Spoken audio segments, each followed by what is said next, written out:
Ciao ragazzi, come state? Welcome back to our channel dengan aku Nindi dan Luka. Di video kali ini akan ada sequelnya atau akan bersambung karena video ini akan menceritakan awal sampai akhir perjalanan kita ke Italia Selatan. Nah, hari ini kita lagi ada di Katakombe San Gennaro. Kalau kalian ingat di video sebelumnya tentang San Gennaro, kali ini kita ada di Katakombenya San Gennaro. Jadi konon dulu jasadnya San Gennaro itu ditaruh di tempat ini, tapi sekarang udah enggak ya. Sekarang ada di Duomo of Napoli. Nah, sebenarnya apa sih katakombe itu? Katakombe itu bisa dibilang adalah bangunan yang terletak di bawah tanah. Sebenarnya nggak yang basement banget, tapi gimana ya? Dia berada satu level tepat di bawah bangunan tempat kaki kita berdiri gitu. Jadi misalnya rumah kita itu di lantai 0, maka katakombe adanya di -1. Jadi basement lah ya bisa dibilang. Ah. So you say go down, that one is the mission.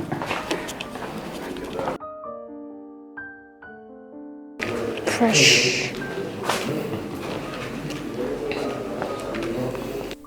Seperti tadi aku bilang, katakombe itu adalah bangunan di bawah tanah dan umumnya digunakan sebagai pemakaman. Bisa dibilang juga katakombe itu mostly atau kebanyakan adalah pemakaman massal. Nah, temperatur di bawah tanah ini di katakombe ini kira-kira 15-18 derajat Celcius.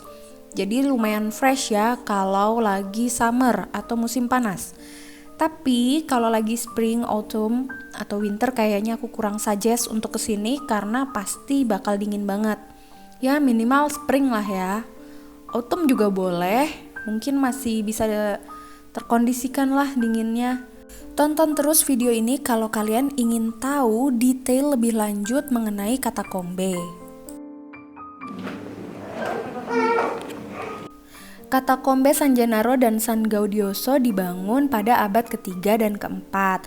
Mungkin kalian bertanya-tanya ya, apakah muat mayat manusia dimasukkan ke lubang berukuran kurang lebih 70 x 20 cm? Jawabannya muat banget karena sebelumnya ada proses mumifikasi. Jadi jasadnya dikeringkan dulu sampai mengecil. Dan setelah kering baru ditaruh di lubang-lubang tersebut. Makanya satu lubang bisa muat sampai 5 jasad. Kebayang gak sih? He was not alone in Pozzuoli. One of his friends was arrested. I told you before there's no record. Kalau menurut tour guide-nya, orang Italia zaman dulu itu nggak setinggi dan sebesar sekarang. Jadi dulu tingginya paling kayak kita lah 150 cm. Jadi ketika dikeringkan bisa lebih kecil lagi daripada 150 cm, bisa jadi setengahnya. Makanya muat di lubang-lubang kecil yang ada di tembok itu. Katakombe ini terdiri dari beberapa bagian. Yang satu bagian sudah kita lihat adalah pemakaman massal untuk orang-orang biasa, di mana satu lubang bisa berisi beberapa jasad atau mayat. Tapi di bagian lain katakombe itu juga ada pemakaman untuk orang-orang kaya atau orang-orang penting pada zaman itu. Pada zaman dulu katakombe ini punya banyak banget fungsi sebagai tempat ibadah dadakan pada zaman Romawi kuno. Terus juga sebagai gereja dadakan seperti aku bilang, makanya di sini ada tempat pembaptisan dan juga sebagai tempat pengungsian dari ledakan Gunung Vesuvius yang terjadi di Napoli. Jadi dulu banyak banget orang Napoli yang ngungsi di sini, udah kayak bunker. Nah, kalau di bangunan sebelahnya ini banyak pemakaman untuk orang kaya atau orang penting dan mereka akan membayar mahal untuk mendapatkan satu slot atau satu tempat di katakombe ini, di mana mereka nggak harus ditumpuk dengan jenazah lain, tapi bisa mendapatkan satu box atau satu ruangan untuk mereka sendiri. Ya tentu aja sekarang nggak ada satu jasad pun yang tersisa ya di sini. Semua sudah dikeluarkan dan dikubur sebagaimana mestinya. Di katakombe ini masih tertinggal beberapa sisa-sisa karya seni atau ukiran-ukiran dan painting atau cat dari abad ketiga dan keempat. Tapi tentu aja udah nggak jelas banget ya. Maksudnya kita nggak bisa benar-benar ngelihat ini tuh cat apa sih atau gambar apa sih, karena kan udah tua banget. Hanya beberapa jenis gambar saja yang masih utuh, kayak ada gambar San Gennaro dengan salah seorang utusan dari luar negeri, dari luar Italia. Terus ada juga gambar San Gennaro dengan saint-saint yang lainnya. Nggak tahu juga kenapa gambar tersebut masih lebih utuh dibandingkan dengan gambar-gambar lain atau hasil lukisan yang lain. Dan masih bisa kita lihat sampai sekarang. Bangunan dari katakombe ini sangat luas dan setiap bagiannya itu ada hasil karya yang berbeda.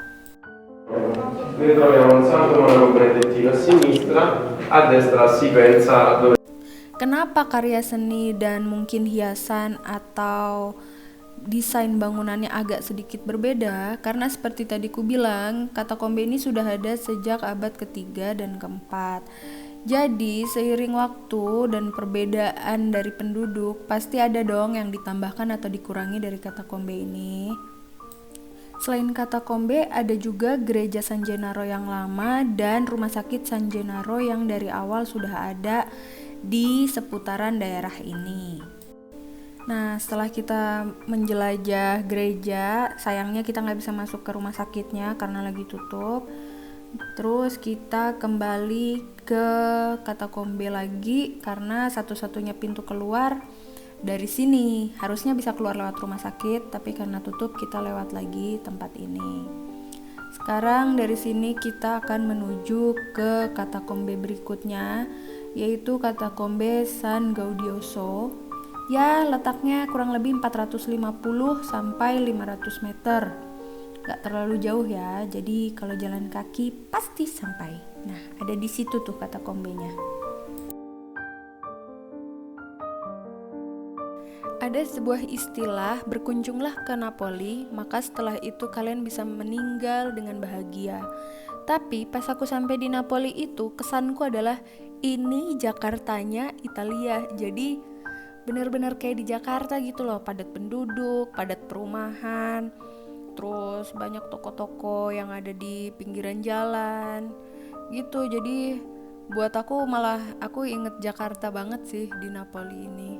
Nah, katakombe selanjutnya ada di dalam gereja ini. Tapi kita nggak bisa langsung masuk karena jadwal masuknya itu jam 12:30 dan sekarang ini masih jam 11:30. Jadi kita akan cari makan dulu. Coba lihat jalannya. Benar-benar mirip di ini ya, kayak di area pasar baru, ya nggak sih? Banyak pedagang, banyak orang lalu lalang. Cuma nggak macet aja, bedanya nggak terlalu banyak kendaraan, tapi mirip.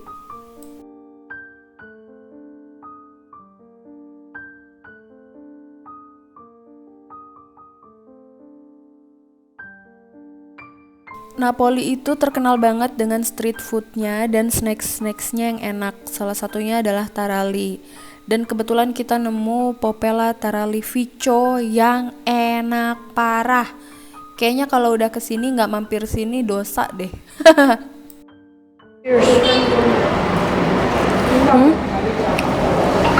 Paling gawat. The best. Come Cristiano Ronaldo a Capita della Gravità. Nggak endorse, tapi ini enak banget, parah. Kalian bikin keingetan terus bahkan sampai pulang. Nah, sekarang saatnya kita masuk ke katakombe kedua yang ada di gereja San Gaudioso. Kayak gimana ya? Apakah keren yang pertama?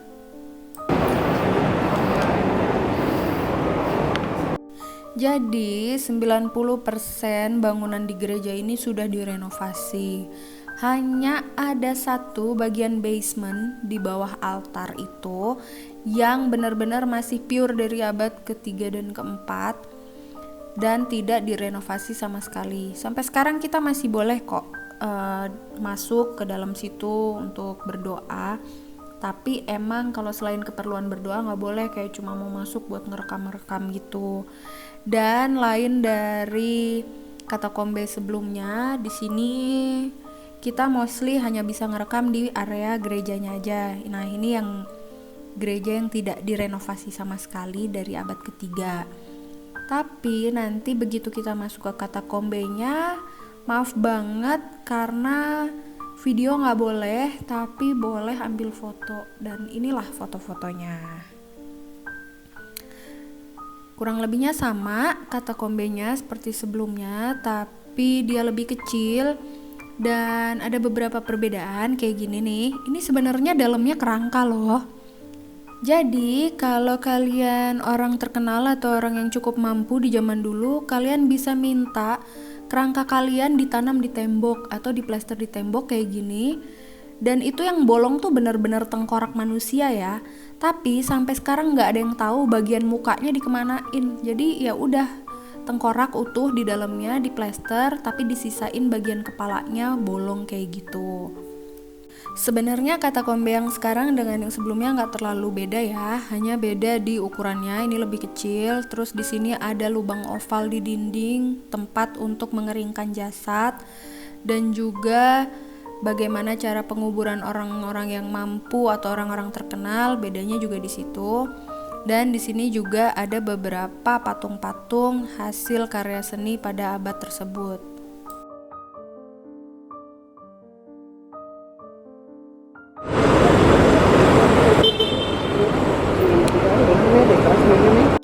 Nah, itu tadi video jalan-jalan kita ke katakombe Napoli.